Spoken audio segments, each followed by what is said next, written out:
What is up, guys? Welcome to Slaughterhouse Movie Reviews, the place where I review horror movies and I slaughter the shit ones. Up on the chopping block today is the hit film Unfriended. Now, going into this movie, I had some kind of mixed feelings actually. Like, I've never been a fan of the whole found footage gimmick ever since I watched the first Paranormal Activity. But after a while, I actually watched some reviews from some horror buffs like the Horror Whore and Piswell, and let's just say they gave it some praise. So when I was going into it, I was like, maybe this might be good, but then again, it's found footage, so it's probably going to be shit. That being said, I went in with an open mind just because I really wanted to I was hoping it was going to be good, and I was just hoping that we'd see something that was actually good for once coming out of horror. That sounds really bad of me to say, but guys, I'm not going to lie, we've had some shit movies in the past, but while we've had some shit ones, there have also been some good ones, so let's find out if this one is either shit, good, or that middle ground where we just forget about it. Now that's out of the way, let's get to reviewing the movie. The story goes as follows.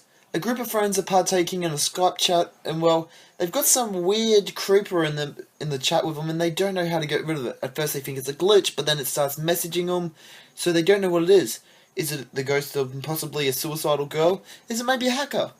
We don't know until the movie starts playing out. Now during the movie, the Skype chat actually, the creeper, well, let's be honest, we all know it's a ghost of someone, of the girl, but the ghost is basically making them confess their secrets, and during that time, they get some really intimate secrets which get out, and man, the group starts breaking down, and it's just really, really intense of how they're actually reacting off each other. This is where I have probably one of my bigger problems with the plot, and that is the fact that, well, the ghost is possessing people, right, causing them to commit their own suicides, and this is what really annoys me.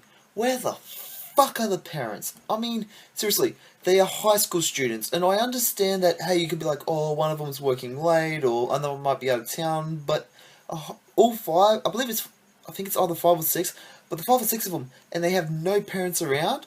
Like, what the hell? And they're screaming in agony, committing suicide, and the parents are just like, they're not there.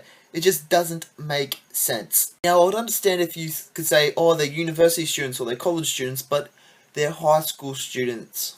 Now, the characters. Now, these characters are pretty much the run-of-the-mill sort of body count in a horror movie.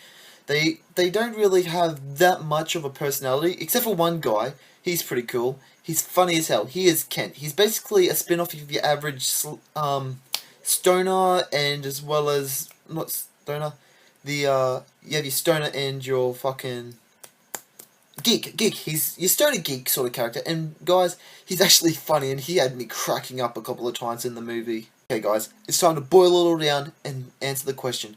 Did the movie scare me?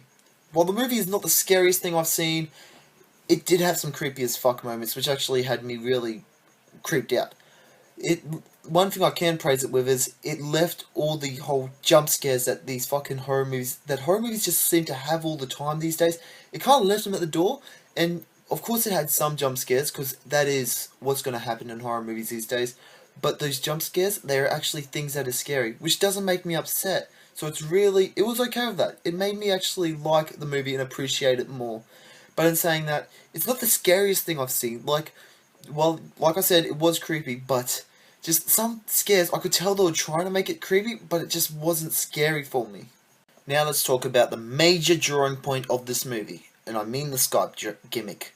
Now, everyone should know this. I said at the start, I fucking hate I hate found footage movies more than Ash Williams hates reading from the Necronomicon. It always ends badly for me. But this one, it actually worked to its advantage. I mean, the Skype gimmick was perfect. It was original. Some people are saying it's copying another movie, but I haven't seen that movie, so it's original to me. I liked it, but my problem with it was when it had like the whole static thing. It had a static thing going, which is normal for normal internet and computers if you have shit internet like I do, but it fucking drew me out of the movie. But in saying that, it did work for the creepy factor to it. Now, this is the biggest problem I have with this movie. I'm going to give a spoiler alert. Come back at the time code that's going to be down the bottom around here. I'll have it in fucking white or whatever colour. I don't know what colour it will be yet, but yeah, skip to that time code if you don't want spoilers. But this is my biggest problem with it. The movie's predictable.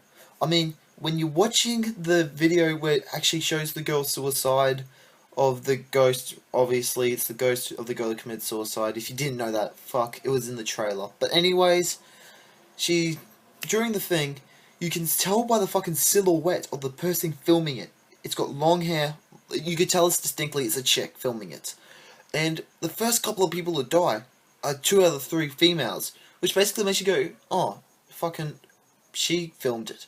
Which just really annoyed me, because I shouldn't have to fucking guess the ending of the movie about half an hour in. Well, what feels like half an hour in. It just really disappointed me. Awesome, guys. Now it's time to come to my verdict. And, guys, from now on I'm going to have my own little rating system, which is going to be called the stab rating. It's going to work like this. You get from 1 to 10 stabs on how good I think the movie is, and that's basically how I view it.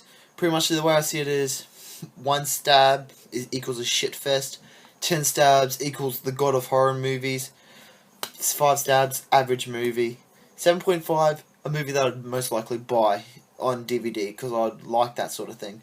But anyways, the movie, while it wasn't scary, it had some scary moments, it had a funny character, it had the good computer gimmick going for it as well, but at the same time, some of the characters were a bit lacklusting, and also with the predictable story, it kind of bummed me out. So I'm gonna give it 6 stabs out of 10.